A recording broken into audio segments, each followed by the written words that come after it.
following story is amazing and should be shared with everyone you know. Navy engineer, I saw ancient ruins, aliens, and top-secret bases in Antarctica.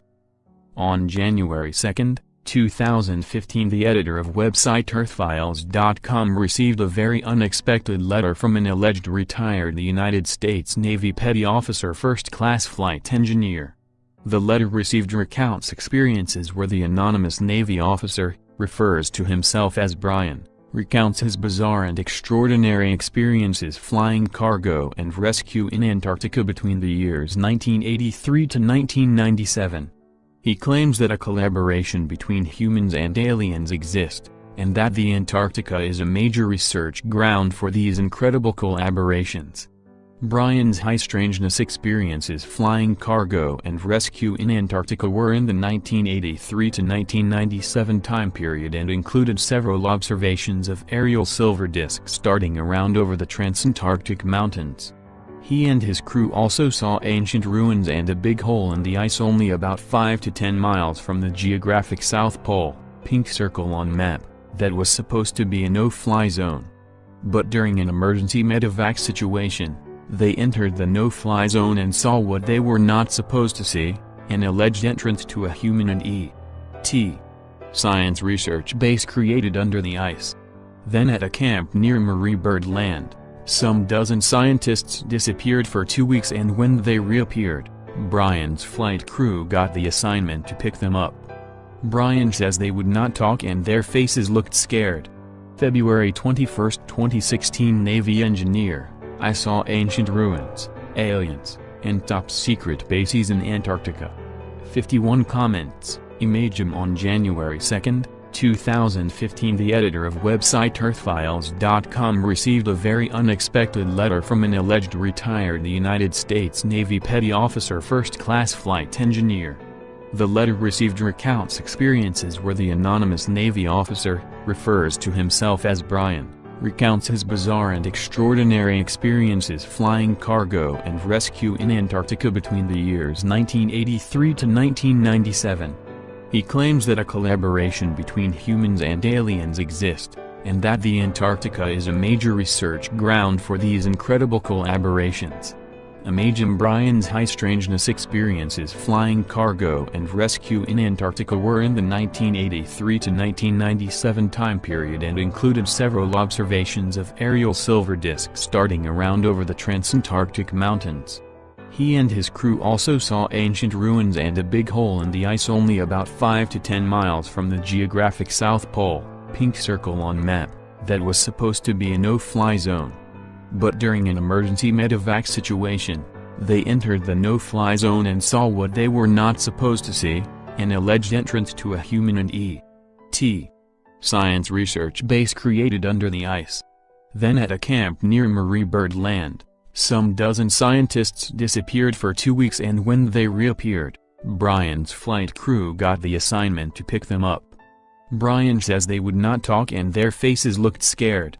Related, ruins of ancient city found in Antarctica. Imagem in the strange letter sent to Earthfiles, the officer states that he experienced things such as silver disks darting around over the Transantarctic mountains. During an emergency they entered a no-fly zone and saw an entrance to a human and E.T. science research base under the ice. His crew picked up a dozen scientists who had disappeared for 2 weeks previous. They would not talk and their faces looked scared.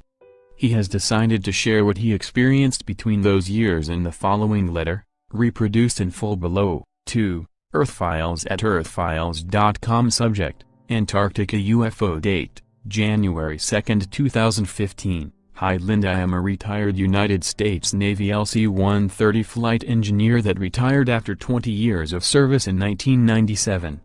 I have been wanting to write you for a long time about my experience on the Antarctic continent with flying vehicles that I was told not to talk about. I served part of my 20 years in the Navy with a squadron called Antarctic Development Squadron 6, or VXC-6 as it was also known. I served with this squadron from around 1983 till I retired March of 1997. Being a flight engineer and flying more than 4,000 hours in that capacity, I have seen things that most people have not even imagined on the continent of Antarctica. The land there seems more alien than earthly. Our deployments to this land started in late September and ended the end of February every year until the squadron was decommissioned in 1999. This time of year was the summer season when most of the science was done due to warmer temps and 24 hours of daylight. During my time in the squadron I flew to almost every part of the Antarctic continent including the South Pole more than 300 times. McMurdoch Station, which is 3.5 hours of flying time from the South Pole Station, was the point of squadron operation during our yearly deployments. Between these two stations is a mountain range called the Transantarctics. With what we called severe clear weather from McMurdoch to South Pole, the Transantarctics are visible from the altitudes which the aircraft flew, approximately 25,000 to 35,000 feet. On several flights to and from South Pole our crew viewed air vehicles darting around the tops of Transantarctics almost exactly in the same spot every time we would fly by and view them. This is very unusual for air traffic down there due to the fact that the only aircraft flying on the continent were our squadron aircraft. Every aircraft knew where the other aircraft were due to flight schedules being followed. Another unique issue with South Pole Station is that our aircraft was not allowed to fly over a certain area designated 5 miles from the station. The reason stated because of a air sampling camp in that area. This did not make any sense to any of us on the crew because on 2 different occasions we had to fly over this area. One time due to a medical evacuation of the Australian camp called Davis Camp. It was on the opposite side of the continent and we had to refuel at South Pole, and a direct course to this Davis camp was right over the air sampling station. The only thing we saw going over this camp was a very large hole going into the ice. You could fly one of our LC-130 into this thing. It was after this medevac mission we were briefed by some spooks, intelligence agents I presumed, from Washington, D.C. and told not to speak of the area we overflew.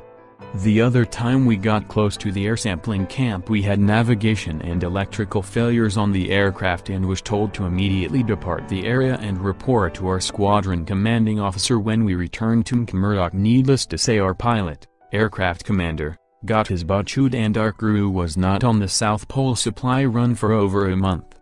There were many other times we saw things that was out of the ordinary. One outlying camp, near Marie Byrd Land, we dropped scientists and their equipment that was out of communication with McMurdoch for 2 weeks. Our crew flew back to the camp to find out if the scientists were okay. We found no one there and no sign of any foul play. The radio was working fine as we called McMurdoch to verify it working properly. We left the camp and flew back to McMurdoch as ordered by our COA. A week later the scientists showed back up to their camp and called McMurdoch for someone to come pick them up. Our crew got the flight back there to pick them since we put them into the camp and we knew the terrain and location. None of the scientists would talk to any of the crew on the plane and to me they looked scared. As soon as we landed back at McMurdoch they, scientists, were put on another of our squadron aircraft and flown to Christchurch, New Zealand. We never heard about them again. Their equipment that we brought back from the camp was put in quarantine and shipped back to the United States escorted by the same spooks that debriefed us about our flyover of the air sample camp/large hole in the ice. I could go on and on about things and situations that I observed during my tour with VXE-6.